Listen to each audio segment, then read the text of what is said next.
A ver, hoy vamos a meternos en un tema que la verdad es bastante curioso. Cómo una fe que arranca con el milagro de convertir el agua en vino termina en muchos casos defendiendo la abstinencia total.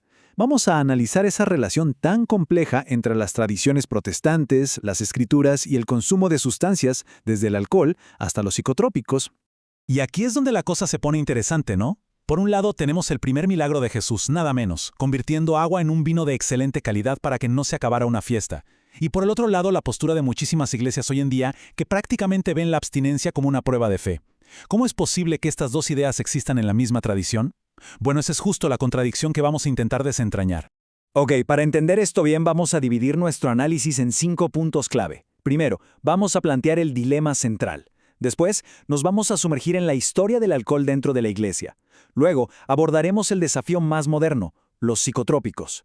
Juntaremos todas las piezas en una síntesis teológica y al final veremos por qué todo esto es tan relevante hoy. ¿Listo? Vamos a empezar. Y para poder meternos de lleno en este dilema, lo primero es poner las cartas sobre la mesa. ¿De quiénes estamos hablando exactamente y cuáles son las ideas que guían su forma de pensar? A ver, aunque a veces usamos estas palabras como si fueran lo mismo, es importantísimo distinguirlas. Ojo, el protestantismo histórico, el que nace con la Reforma, es como el tronco del árbol.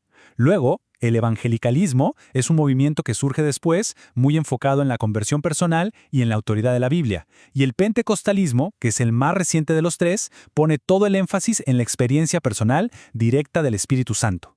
Y entender estas diferencias, bueno, ahí está la clave para descifrar por qué llegan a conclusiones tan distintas sobre este tema. Ahora, definamos un término que va a ser central de aquí en adelante: psicotrópicos. Dicho de forma sencilla, nos referimos a cualquier sustancia que altere la mente, que actúe sobre el sistema nervioso. Es fundamental mantener esta definición así, amplia y neutral, porque nos va a permitir analizarlo todo, desde el cannabis hasta los psicodélicos, usando el mismo marco de pensamiento que se aplicó hace siglos al alcohol. Bueno, ahora sí, hagamos un viaje al pasado, porque el camino que va de ver el vino como una bendición de Dios a considerarlo un peligro moral, esa es una historia fascinante que no solo tiene que ver con teología, sino también con cambios sociales y culturales gigantescos. A ver, esto no pasó de la noche a la mañana, fue un proceso gradual. Pensemos, en el siglo XVI los grandes reformadores como Lutero o Calvino veían el consumo moderado como algo normal. 200 años después, con el surgimiento del metodismo, ya empieza a crecer una preocupación seria por los excesos. Pero el cambio de verdad, el giro de 180 grados, llega en el siglo XIX con el movimiento de templanza, sobre todo en Estados Unidos. En plena revolución industrial, con problemas sociales enormes ligados al alcoholismo, la abstinencia total dejó de ser una opción y se convirtió en una virtud, casi en una señal de piedad.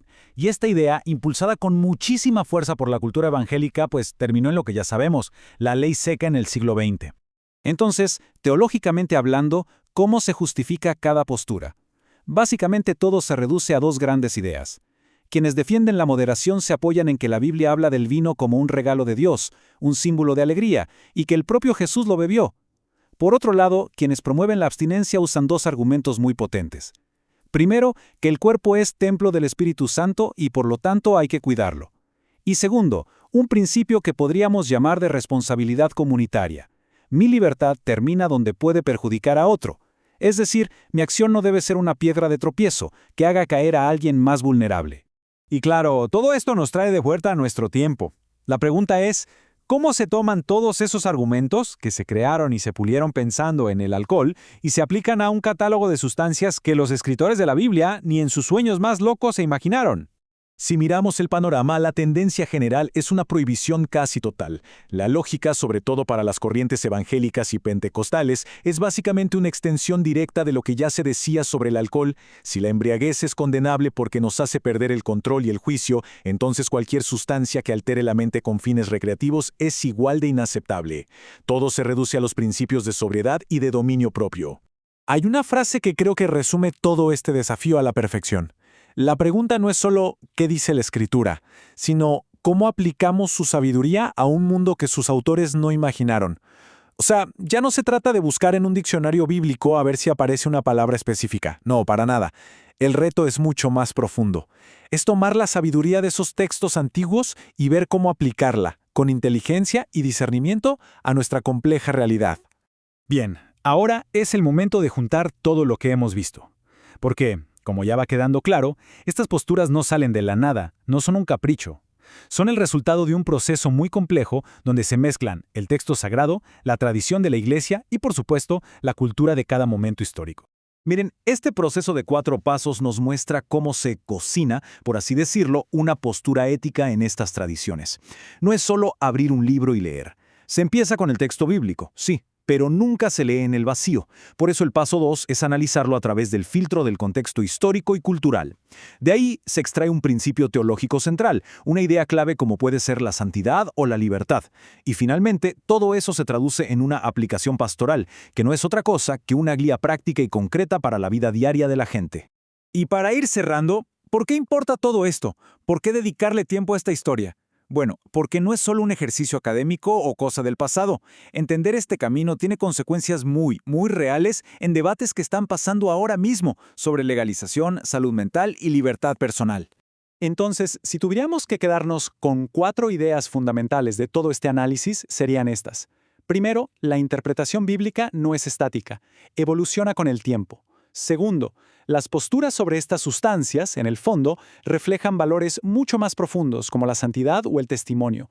Tercero, que el corazón de todo este debate es esa tensión constante entre la libertad individual y la responsabilidad hacia la comunidad. Y cuarto, y esto es clave, la cultura y el momento histórico muchas veces influyen tanto o más que el propio texto sagrado.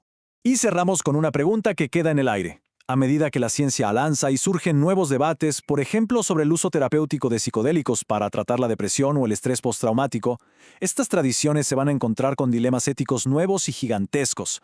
La forma en que respondan va a definir qué tan relevantes serán para las generaciones futuras. ¿Cómo seguirá esta conversación? El debate, está claro, apenas está comenzando.